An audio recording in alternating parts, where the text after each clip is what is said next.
정부 출범 이후 윤석열 대통령과 여당 지지율이 최저치를 보이는 가운데 당을 향해 쓴소리를 아끼지 않는 유승민 전 국민의힘 의원, 다선 국회의원, 새누리당 원내대표, 바른정당 대통령 후보, 국회 국방위원장 역임. 대통령을 향해 지난 오류를 인정하고 열린 소통을 통해 의료 붕괴 사태부터 해결해야 개혁 추진도 할 수 있다고 강조. 의료 붕괴 사태 이 문제를 빨리 해결하지 않으면 이 정권이 하고 싶은 다른 개혁조차도 할 수가 없는, 될 수 있으면 하여튼 오픈된 상태에서 모든 가능성이 열려있는 상태에서 대통령과 여당이 이렇게 뭔가 대화를 하고 거기에 합의를 도출해서 그걸 갖고 야당을 설득하고, 이게 제대로 된 진정한 정치죠. 유승민 전 의원이 생각하는 의정 갈등 해법과 전국 전망 집중 분석합니다. 정부 출범 이후 당정 지지율이 최저치를 기록하면서 국민의힘 당내 위기가 고조되고 있습니다. 이런 가운데 오는 24일 윤석열 대통령과 국민의힘 한동훈 지도부의 만찬 회동이 예정돼 있는데요.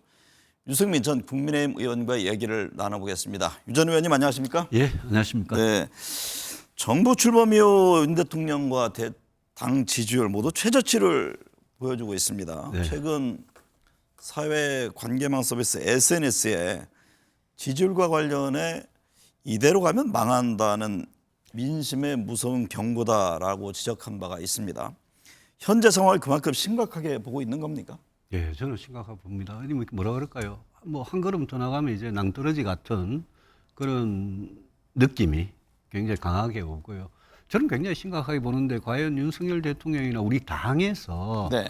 지금 이 민심 위반 상황을 얼마나 진짜 심각하게 느끼는지, 그래서 뭔가 정말 쇄신을 해야 된다 이렇게 생각하는지 제가 그거는 잘 모르겠습니다. 네. 왜냐하면 총선이 끝난 지 얼마 안 돼가지고 국회의원 되신 분들은 아직 뭐 총선이 한참 남았고, 또 우리 윤석열 대통령께서는 지난 2년 반 동안 뭐라 그럴까요? 굉장히 낮은 이 지지율, 이런데 뭔가 나쁜 의미에서 익숙해진 것 같은 느낌이 들어서 네. 지금 현재 이런 민심을 가지고 이런 지지율을 가지고 앞으로 2년 반 넘게 남았잖아요. 앞으로 남은 임기 동안 정말 국정을 이끌어갈 동력이 있을까? 저는 굉장히 심각하게 봅니다. 네. 대통령과 당도 뭐 그렇게 생각해야 된다고 저는 봅니다. 예. 네. 지지율 하락에는 여러 요인이 있을 겁니다. 지금 지속적으로 부각되고 있는 것이 의료 붕괴 문제인데요. 모레 윤 대통령과 한동훈 대표 만남이 있습니다만 여당과 정부 간의 의정 갈등 해법에 대한 견해차가 있습니다. 당장 내년이죠. 2025년 정원 조정 문제까지 테이블에 올리는 문제를 두고도 엇갈리고 있는데, 이 문제는 어떻게 풀어가야 합니까? 일단 내일 모레 저녁에 대통령과 한동훈 대표 만나면 최소한 이 의정 갈등 이 문제에 대해서, 의료 붕괴 이 문제에 대해서는 뭔가 해법에 대해서 두 사람이 합의를 당연히 해야 된다고 저는 생각합니다. 네. 근데 2025년의 정원, 당장 내년 정원이고 지금 수시 모집 다 끝난 상태 아닙니까? 네.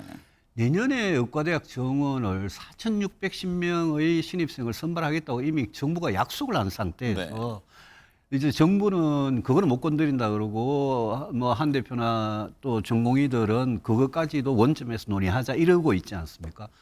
제가 보기에 2025년 의대 정원을 만약 축소하거나 조정할 생각이 있었다면 대통령이나 정부가 진작 했어야죠. 그리고 네. 당도 진작 이야기 했어야죠. 지금은 수시 접수 다 끝난 상태이기 때문에 저는 현실적으로 굉장히 어렵다고 보는데, 그럼에도 불구하고 만약 2025년 내년도 정원을 건드릴 생각을 만약 한다면 저는 대한민국에서 지금 그걸 할 수 있는 사람은 딱 한 사람은 대통령밖에 없다. 네. 왜냐? 윤석열 대통령께서 그거는 자신이 2,000명을 고집해가지고 생긴 문제고 지난 7개월 넘는 시간 동안 아무것도 안 했단 말입니다. 거기에 네. 대해서. 그래 여기까지 끌고 왔어요. 그러면 본인이 그 문제에 대해서 진짜 사과하고 수험생이나 학부모들한테 진짜 읍소하고 이해를 구하고 각 의과대학 전국에 40개가 넘는 의과대학에 내년에 좀 조정해서 뽑자. 그렇게 해도 줄 소송이 이어질 겁니다. 네. 소송하면 질 거고요. 네. 그럼에도 불구하고 그걸 한다면 이제 대통령밖에 못 하는데 네.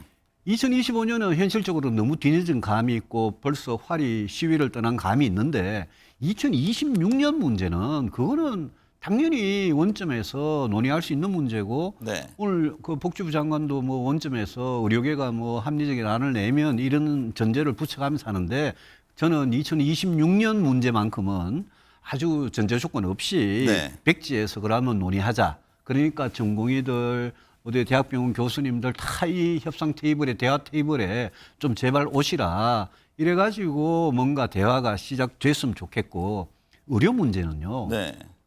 저도 최근에 이것저것 많이 들여다보고 많이 사람을 만나고 했는데 우리 같은 비전문가가 의료 문제의 해법을 그냥 테이블에 앉아가지고 이야기하기에는 우리나라 의료 시스템이 굉장히 싸고 효율적이고 아주 치료도 잘하고 이렇게 돼 있지만 그 밑에 골마 터진 문제가 굉장히 오랫동안 누적된 게 있어요. 그게 네. 응급의료, 필수의료, 지역의료 다 그렇습니다. 그래서 지금 당장은 2025, 26년에 의대 정원 가지고 이제 거의 교착 상태에 빠졌지만 사실은 건강보험 재정 문제나 필수 지역 응급을 어떻게 살리느냐, 근본적인 해법이 뭐냐 이런 거를 논의하려면 저는 이거는 굉장히 시간이 좀 걸리기 때문에 정부가 의료계를 진짜 대화의 파트너로 진정한 대화의 파트너로 생각하면서 이런 거를 풀어나가야 되고 그러려면 제가 보기에 그동안 이 문제에 대해서 굉장히 국민한테 고집을 부리고 잘못해온 대통령부터 사과를 하시고 총리나 보건복지부 장차관은 저는 경질을 했으면 좋겠어요. 그러니까 말씀하신 대로 여야 의정 협의체 아직 출발을 못 하잖아요. 못 그러니까 하죠. 정치권에서 대통령 사과, 복지부 장차관 경질 문제가 선행돼야 한다는 건데 그 점이 필요하다는 말씀이신 저는 거죠? 당연히 필요하다고 봅니다. 네. 왜냐하면 조경 장관이나 박민수 차관이 그 두 분이 낙수 효과가 어떻고 2,000명이 과학적인 근거가 있다 그러고 막 대화의 문을 닫는 그런 걸 많이 했거든요. 네. 근데 지금 윤석열 대통령 보고 이 문제 가지고 대통령 그만두라 소리 못 하지 않습니까? 그러면 이럴 때는 장차관을 최소한 경질해가지고 최소한의 대화를 시작하기 위한 성의는 네. 대통령께서 보여주셔야죠. 네. 윤석열 대통령이 한동훈 대표 오는 24일 만찬 회동을 합니다. 7월 24일 이후 2달 만인데요. 의정 갈등이라든가 특검법 등 중요 현안에 대한 새로운 과연 돌파구의 장이 열릴지 관심인데요. 어떤 점을 주목하고 계세요? 저는 최소한 아까도 강조했지만 최소한 의정 갈등에 대한 두 사람의 합치된 해법 그거는 반드시 나와야 되고요. 네. 특검법 같은 데 대해서는 아마 김건희 여사 특검법이든 최상병 특검법이든 특검법에 대해서는 두 사람 간의 그 합의가 네. 나오기가 저는 뭐 쉽지는 않을 거라고 봅니다. 뭐 제 개인적인 의견은 당연히 저는 정책에 관한 특검은 이거는 거부권을 행사해도 좋지만 대통령이나 대통령 본인이나 배우자가 관련된 김건희 여사 특검법이나 최상병 특검법 같은 거는 이거는 저는 거부하면 안 된다는 저는 생각이에요. 근데 네. 그 문제에 대해서는 한동훈 대표 그분이 이번에 전당대회에서 당대표가 되면서 최상병 제3자 특검 추천안을 가지고 국민한테 약속을 한 부분이 있지 않습니까? 네. 그리고 김건희 여사 같은 경우에는 지금 뭐 디올백이나 주가 조작 문제뿐만이 아니라 공천 개입이다 이러면서 뭐 여러 가지 의혹들이 한꺼번에 계속 터지고 있지 않습니까? 이런 상태에서는 뭔가 진짜 이 국민 지지도가 최하에 지금 들어간 이 상태를 벗어나서 뭔가 국정 동력의 새로운 동력을 만드는 그런 계기를 네. 만들려면 저는 특검에서도 저는 뭐 현실적으로는 윤 대통령 고집을 부릴 거라고 생각하지만 그 문제에 대해서 이게 대통령도 이 정부도 당도 나라도 살려면 뭔가 좀 아주 획기적인 그런 어떤 발상의 전환 이런 게 필요하다라고 네. 보고 문제는 이제 여당 대표가 대통령을 만나서 이런 거를 얼마나 진지하게 대화하고 얼마나 국민들 고개를 끄덕일 만한 그런 합의를 도출해서 국민들 앞에 결과물을 내놓느냐 거기 달린 건데 한 대표 뭐 독대 제한 얘기도 나오대요. 독대 제안을 했다고 저도 봤습니다만 당연히 독대해야죠. 네. 예? 두 분이 그냥 요식적인 독대가 아니라 네. 여러 가지 문제를 놓고 앞으로 이거 어떻게 할 거냐 좀 진지하게 독대를 해서 논의를 해야 되지 않겠습니까? 대통령의 사과 내지는 앞서 말씀한 인적 쇄신 이런 예. 것들을 요구할 수 있을까요? 요구해야 된다고 봅니다. 네. 저는. 예. 한 대표가 그런 말들을 특검, 쇄신, 내각 쇄신, 그다음에 의정 갈등의 해법 이런 네. 거를 자기가 생각하는 거를 또 당의 여러 구성원들이 걱정하고 있는 거 있지 않습니까? 네. 국민들 생각을 대통령한테 그대로 이야기를 하고 대통령과 뭔가 대화를 통해서 합의, 접점을 찾아야지. 그렇지 않으면 이거 굉장히 어렵게 갈 것 같은데. 한동훈 대표가 당대표에 취임한 지 2달이 됐습니다. 뭐 대표로서 역할에 대해서 이런저런 말이 나오는데요. 어떤 평가세요? 저는 뭐 지켜보고 있습니다. 지켜보고 있는데 네. 뭔가 이렇게 본인이 이게 정말 나라를 위해서 당을 위해서 윤석열 정부의 성공을 위해서도 이런 게 꼭 필요하다 싶으면 그런 거를 좀 과감하게 이야기를 하고 대통령을 뭐 공개든 비공개든 설득을 집요하게 해가지고 뭔가 하나씩 마침표를 해결을 찍어나가는 이런 모습을 아직 못 보여주고 있는 것은 좀 아쉽다고 생각합니다. 네. 추석 연휴 끝난 직후 열린 국회 본회의에서 김건희 여사 관련 특검법, 최혜병 특검법이 국회 통과했습니다. 본회의에 국민의힘 의원들은 불참했고 안철수 의원만 참여했는데요. 윤 대통령 거부권 행사할 것으로 지금 보여지고요. 입법과 거부권 행사, 언제까지 이런 상황을 국민들이 지켜봐야 할지 해법이 없나요? 이 정부 들어와서 거부권 행사가 좀 기록적인데 네. 저는 두 가지로 나눠서 좀 생각을 하고 싶어요. 예컨대 뭐 양곡관리법이다, 노조법이다, 방송법이다, 25만 원법이다 이런 거는 전부 다 정책, 국가의 정책하고 관련된 그런 법들이잖아요. 네. 그거는 생각이 윤석열 정부나 여당의 생각하고 민주당의 생각이 다를 수가 있어요. 근데 정책에 관련된 법들은 최대한 합의를 할 수 있어서 대통령이 거부권 행사를 안 할 정도가 되면 저는 좋지만 그게 아니고 야당이 민주당이 지금 국회 압도적인 의석을 바탕으로 막 통과시켜가지고 거부권 행사하려면 해봐 이런 식으로 나오면 네. 저는 정책에 관해서는 대통령이 정당한 이유가 있다면 거부권 행사가 저는 타당하다고 생각합니다. 그러나 국민들께서 보는 것 중에 최상병 특검법 같은 거, 네. 김건희 여사 특검법 같은 거 이런 거는 그거는 대통령 본인이나 배우자의 어떤 개인적인 문제가 결부되어 있는 거기 때문에 그거는 법치를 바로 세우고 뭐라 그럴까요? 공사 구분을 그냥 한다는 상식적인 차원에서도 네. 저는 그 두 가지 특검법은 대통령께서 거부하는 게 옳지 않다라고 생각하고 계속 주장해 왔는데 네. 이거를 계속 임기 말까지 그냥 앞으로 2년 반 남아 있는데 계속 거부를 하면 자 그러면 정권이 바뀌면 누가 다음 대통령이 되든 이 문제가 그냥 없던 걸로 지나가겠냐 과연. 네. 그런 차원에서 저는 최상병 특검법하고 김건희 여사 특검법은 그거는 이걸 만약 윤석열 대통령께서 좋다 받겠다 그러고 해라 내 조사에 임하겠다 그렇지만 나머지 정책적인 데 관련된 거나 뭐 연금개혁이나 네. 의료개혁이나 이런 부분은 우리가 일을 해나가자 이렇게 만약 나오면 많은 국민들께서 박수를 치지 않을까요? 네. 지난 6월 재보궐선거와 4월 총선 때 김건희 여사가 공천에 개입했다는 의혹이 제기됐습니다. 물론 당사자들은 전혀 사실이 아니다라면서 의혹을 일축하고 있는데요. 이 문제는 어떤 시각으로 보고 계세요? 증거가 물증이 뭐 이렇게 충분히 나오기 전에는 말씀드리기 참 조심스러운데요. 국민 여러분께서 이제 아시는 대로 박근혜 전 대통령의 공직선거법 위반 사건에 거기 박근혜 대통령한테 징역형 45년 징역형을 구형하고 22년의 확정 판결이 나왔지 않습니까? 그중에 2년 징역형이 공직선거법에 관한 겁니다. 네. 그게 바로 국정원 특활비로 불법 여론조사를 했다 하고 그걸로 공천에 개입한 이 사건이거든요.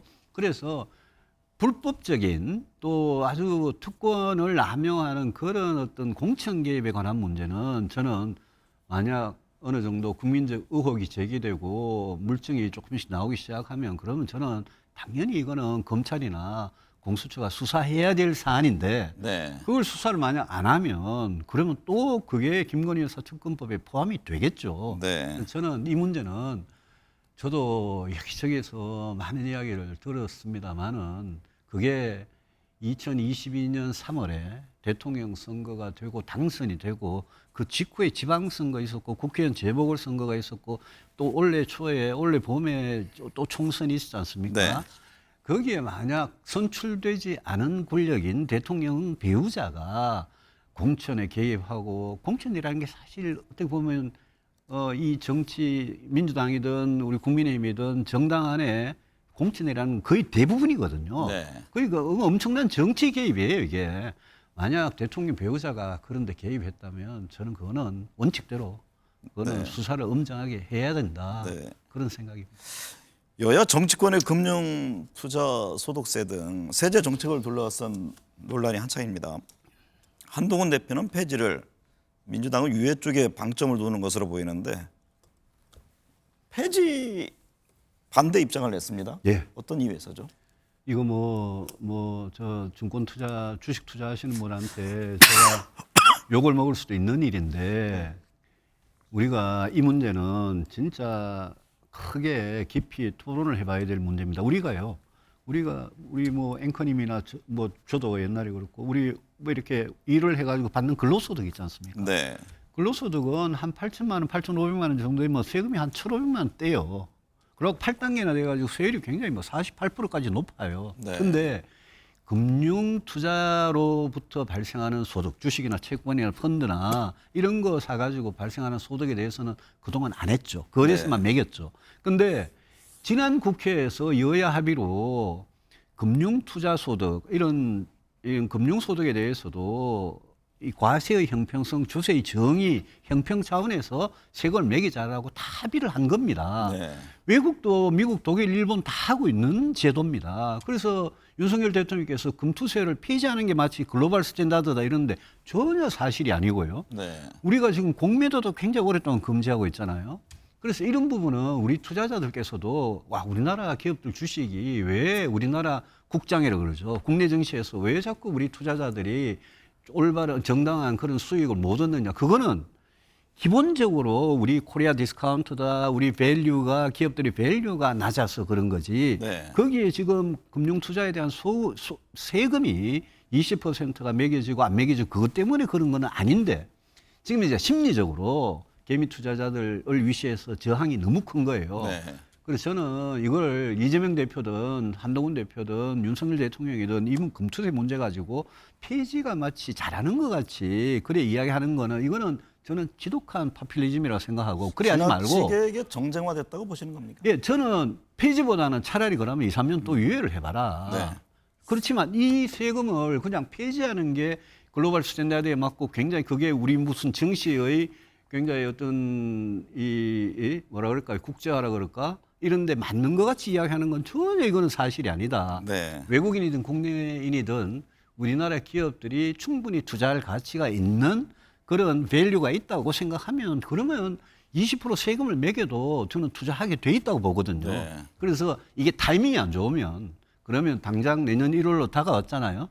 그럼 차라리 유예를 하시라. 근데 이걸 폐지하면요. 오히려 외국에서 오히려 선진 금융시장에서 우리나라의 자본시장을 좀 이상하게 볼 겁니다. 오히려. 네. 예. 10월 16일 기초단체장 재보궐 선거가 있습니다. 호남에서는 지금 더불어민주당과 조국혁신당과의 경쟁 구도가 주목을 받고 있는데요. 이번 재보궐 선거 전망 어떻게 하세요? 굉장히 중요한 선거죠. 왜냐하면 기초단체장 선거가 몇 개 있고요. 네. 서울시 교육감 선거가 있잖아요. 그렇죠. 그런데 우리 딱 1년 전에 강서구청장 선거 기억하시죠? 네. 그 서울의 한 개 구의 구청장 선거에서 뭐가 그때 이 정권에 대한 민심이 표로 그냥 확인되고 그게 총선 참패로 이어진 걸 우리 딱 생생히 기억하잖아요. 네. 지금 윤석열 정부에 대한 민심이 굉장히 안 좋기 때문에 저는 서울시 교육감 선거는 물론 정당 공천이 없지만 네. 어떤 보수 대 진보의 어떤 대결로 비춰지는 측면이 있고 또 몇 개의 기초단체장 선거도 저는 민심을 확인하는데 굉장히 중요하기 때문에 저는 뭔가 의료의 갈등이나 연금 개혁이나 이런 거를 정말 제대로 해서 10월 얼마 안 남았지만 네. 이 정부가 정신 차리고 진짜 이 국정을 국가 일을 제대로 잘하려고 그러는구나 이런 신뢰를 국민들한테 주지 않으면 이번 이 재보궐선거에서 나타난 결과가 내년 봄에 국회의원 재보궐선거, 그 다음에 지방선거, 그 다음에 대선 이렇게 이어져서 우리 보수 정치 입장에서는 굉장히 코너에 몰릴 가능성이 있습니다. 재보궐선거 결과가 한동훈 대표의 입지에도 영향을 줄 것으로 보세요? 당 대표니까. 네. 네, 당 대표니까. 네. 그거는 뭐 선거에 대한 책임은 당 대표한테 있는 거 아니겠습니까? 경제 국방 전문가이기도 한데요. 최근 서울 아파트 값이 크게 오르고 있습니다. 네. 좀 내수 회복이 안 되는 상황에서 재정 역할에 대한 논란도 있고요. 현 정부의 경제 정책은 어떻게 보고 계세요? 경제 정책이 뭔가 있었나 싶을 정도로 걱정이 많습니다. 지금 대통령께서 얼마 전 기자회견에서 우리 경제가 뭐 블록버스터급으로 좋아졌다 하는 그거는 일부 수출에 국한된 이야기고 네. 경제 전반은 저는 너무나 어렵고 특히 자영업자 소상공인 어렵고요. 그다음에 이 부채가 가계고 기업이고 국가고 부채가 너무 눌려 있어 가지고 해법을 찾기가 굉장히 어려운 그런 상태거든요. 그래서 제가 그런 이야기했어요. 서울을 위시해서 수도권 부동산 값을 이거를 못 잡으면 우리가 문재인 정부 때 그걸 굉장히 비난했잖아요. 네. 윤석열 정부의 결정적인 아주 충격을 줄 수가 있고요.